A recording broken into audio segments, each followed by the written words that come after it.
All right, guys, welcome back to another video. We have some interesting information this morning about potentially the Final Fantasy 16 pre-orders. As we know, Final Fantasy 16 is one of the biggest games that is coming out this year.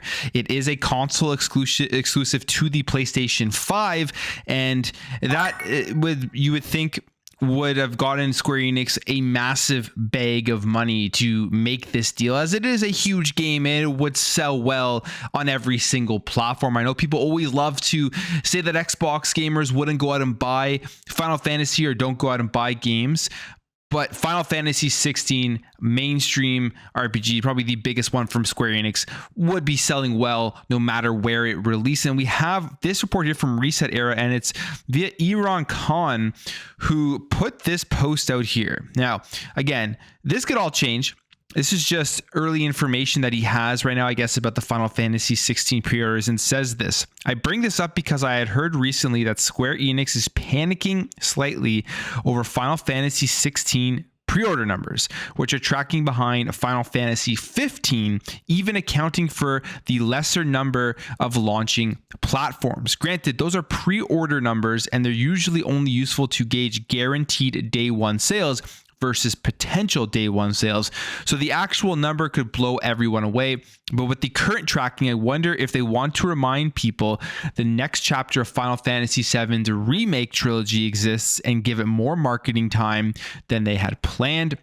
The initial sales of Remake were quite good, but it slowed down faster than Square Enix seemed to expect, so I imagine they really want Rebirth to sell as well as possible. Well, of course they do, but I imagine they're really hoping for an uptick in sales. And over the last couple of days, we've been seeing many more reports come out about Final Fantasy VII Rebirth and the release date and the progress of the development, which you would think, why are they talking about Final Fantasy VII Rebirth right now when Final Fantasy 16 is literally on the cusp of releasing? It's the game that all of their marketing, PR, press, all that stuff should be going towards, but that obviously is not the case, as this is a report that has been coming out about, again, the development, where they talked to Yoshinori Kitase, and he said this: development is progressing smoothly and according to plan. We are currently working on nailing down a release date for the game, so you can expect this game to be coming out next year, probably, maybe early next year.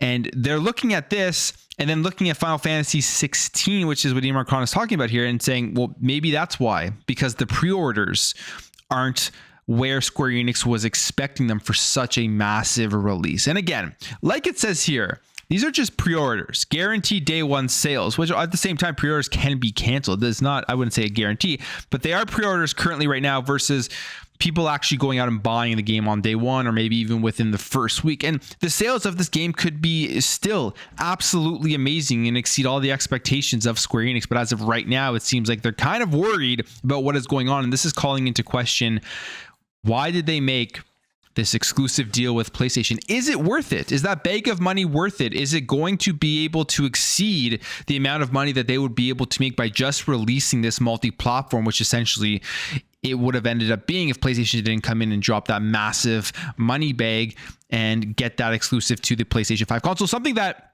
I think Sony is probably at the end of the day happy that they've done that at this point. When you look at their 2023 lineup, this kind of fills in a little bit of the gap. If not, people would be waiting all the way until Spider-Man 2 in September when it's supposed to be releasing, and that's pretty much all they would have been getting from big first party release from PlayStation. So Final Fantasy 16 kind of fills it in the gap a little bit halfway through the year. So from the PlayStation perspective, they're still probably happy that they made this deal. But Square Enix, we know what their song and dance is. They're always upset about the performance of games, and even if they seemingly look like they've done well to the outsider, Square Enix generally is dissatisfied with the performance. So if Final Fantasy 16 does come out and we start getting the financial reports and they're saying that it was under expectations, maybe this is something going forward that pushes Square Enix to lay off these console exclusivity deals, which I think would be great at the end of the day for all gamers. Or maybe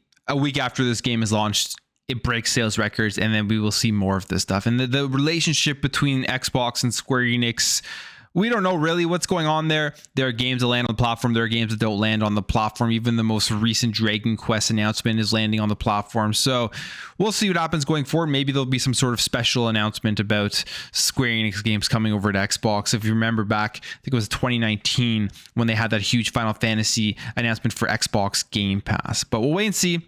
It's just some interesting stuff here to keep in mind as we lead up to the release of Final Fantasy 16. Now, jumping over here, we have some confirmation. This isn't really surprising, something that we've seen leaked way earlier, and that is that the Starfield Special Edition controller is real. Probably going to be announced at the Xbox game showcase at the Starfield Direct, as there is a leaked picture here of the actual box of the controller. Something, I mean, we've seen has the Starfield stuff on the front. It has the red on the back.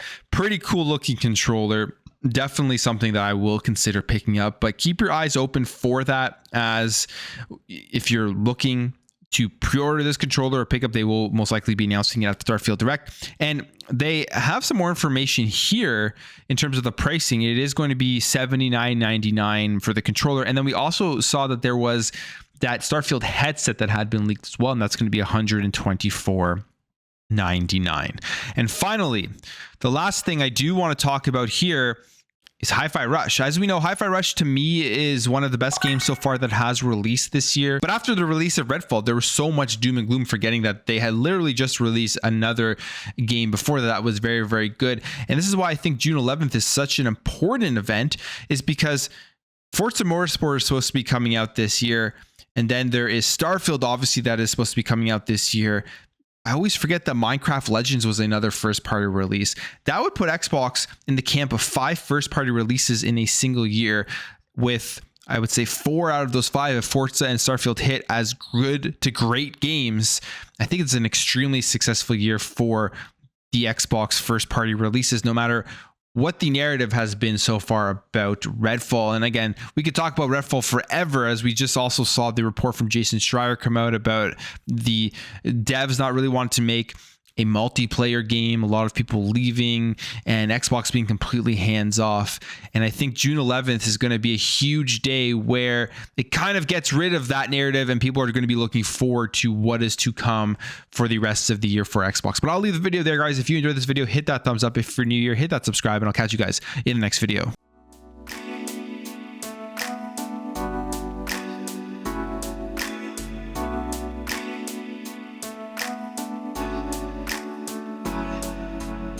We'll be right back.